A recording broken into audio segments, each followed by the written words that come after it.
Welcome to the Bullpen.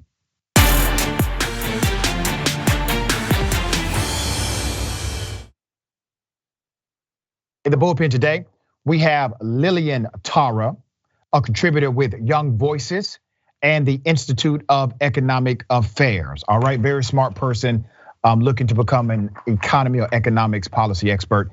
Should be an interesting discussion. Welcome, Lillian. Thank you for being on the show. How are you? I'm doing great. Thank you so much for having me. My pleasure. We're going to chop it up about Governor DeSantis and his unprecedented move to basically eradicate the opportunity for Disney to operate as they have or as they were operating since virtually the 60s. So I don't want to presume what you know or believe about his latest move against Disney. So if you would, give me your thoughts and I would then opine.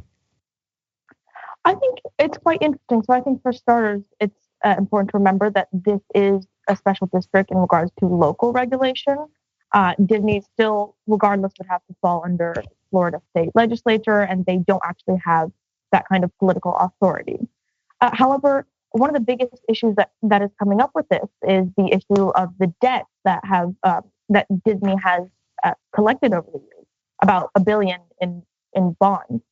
And if this district is dissolved, Disney is actually relieved of the responsibilities to pay back those debts, and it may potentially fall on the local neighboring counties, who would also have to take over fire services and water services and building inspections and all that Disney has currently been paying for the last several decades.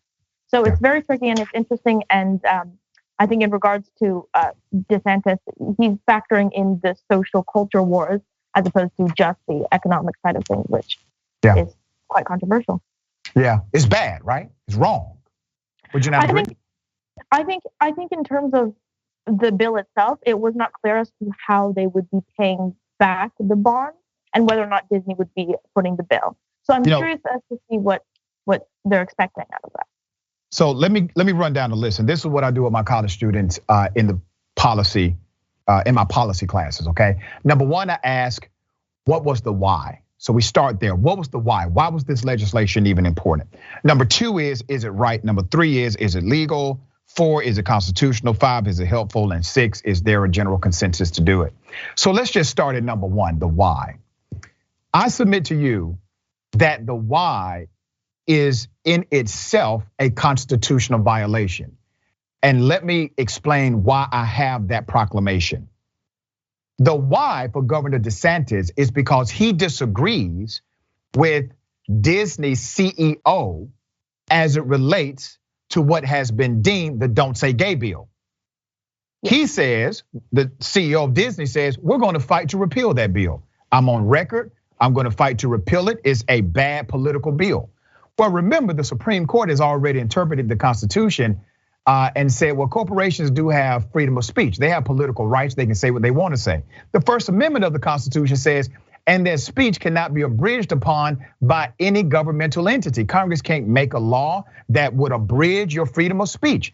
So if we simply combine those two narratives that are congruent from the United States Supreme Court, that one, corporations have political free speech, and number two, governments cannot abridge upon that political free speech, meaning make laws to limit it. What DeSantis has done in his why is made a law to penalize the free speech, the free and protected speech of Disney. Do you see this any other way? I think that is one of the primary legal objections, and I'll actually pose another one, which is that Disney is bound contractually with the state, and if this district is dissolved, the state is legally obligated to take over the debts as well, and that's another potential issue for the local county. So those are the two big legal objections, yeah. Number 2 in my policy analysis is it right? So let's look at the way it impacts actual people. And that's how you determine if something's right. How does it impact people? In both scenarios, either Orange County and the other county adjacent to it, they will have to absorb the $1 billion bond, or the state will absorb it. You don't really know because it's unclear in the legislation. But here's what we know for sure, 100%, whoever absorbs it, it will be taxpayers. That may be stretched out throughout the state, or it may be consolidated to 2 counties, which will be massive, right? So now you have a bill that is guaranteed to increase taxes somehow. Is that the right thing to do because of the why, which is related to you not liking the free speech narrative of a CEO? You have now decided to penalize millions of individuals based on your disdain for protected political speech. Have I said something wrong yet? I think that will be contingent. Yes, I agree with you, contingent on whether or not they actually manage to find a way to get Disney to put some of the bill, which I just don't see that how they can do. I think I will say DeSantis seems to be doing this as somewhat of a political strategy in terms of his potential presidential run. And Agreed. That is, to me, what I think it would be the driving factor and the only reason that he'd be taking on this culture war at the expense of a lot of the economic consequences. But yeah. I agree with your analysis. I think your conclusion right there, that political conclusion, is not only astute, but is true. And in the meantime, people who are in the state paying taxes are going to suffer. And this is not the only piece of legislation that has been what we call red meat legislation that's likely to be overturned by a court. I mean, he's passed some stuff. It will never pass constitutional muster, but it will be in place for a period of time. And he's allowed now to campaign on this stuff. Let me also take you to another dynamic, which is connected to if it is in fact legal or not. So literally, you have a contractual agreement that has been breached. And this contractual agreement has been in place since 1967. Do you see that there's possibly an argument for breach as it relates to what DeSantis is trying to get done adverse to Disney? Yes, that's the second main legal objection that might be pursued. And one of the issues, I believe the Reedy Creek District, which is the name of the district, that's correct, itself released the statement that said they would not be responsible and the bond debt would be transferred to the local districts. If they can somehow manage to mitigate this, then the issues in regards to the taxpayers putting the bill would be obviously much better. But I'm not sure how they'll do that, and that's something to look forward in the future. All right, so even if they figure all of that out, Lillian, even if they say, okay, we're gonna make some caveats here, make sure there's not this burden for the $1 billion bond, they get past the legal barrier that may be presented in their original breach of the contract or breach of the contractual agreement, you still have to ask yourself the question, is it helpful? So let's say the $1 billion bond thing off the table. Let's say they figured out a way to make sure services are still supplied. You have a $105 million tax collection that goes away per year. It's gone now, all right? So you no longer have that ability.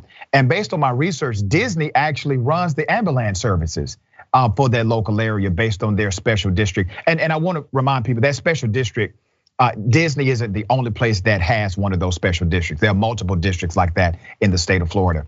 So now you literally are creating a safety and health hazard by taking away this district allotment because you don't like the free speech of one CEO. You see how dramatic this becomes when you look at all of the variables and the ripple effect of harmful legislation? Yes, so in regards to that type of district, the special types of districts, there's about 50,000 in the US. And they generally take over a lot of the local government roles, including ambulance services, perhaps. Yep.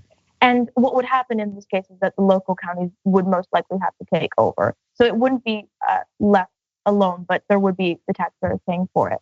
I think in regards to the decrease in tax revenue, this is something that DeSantis would have to actively counter with some extra taxes on Disney. And I think that is one of the reasons that people have posited that Disney might not object to this ruling because they might actually want the reduction in tax burden. So depending on whether or not there are going to be additional charges made against Disney and whether DeSantis is going to follow through any other ways to try to mitigate the bond debt and reduce the debt burden on the taxpayers, that is going to be a big portion as to whether or not this is actually something that Disney objects to.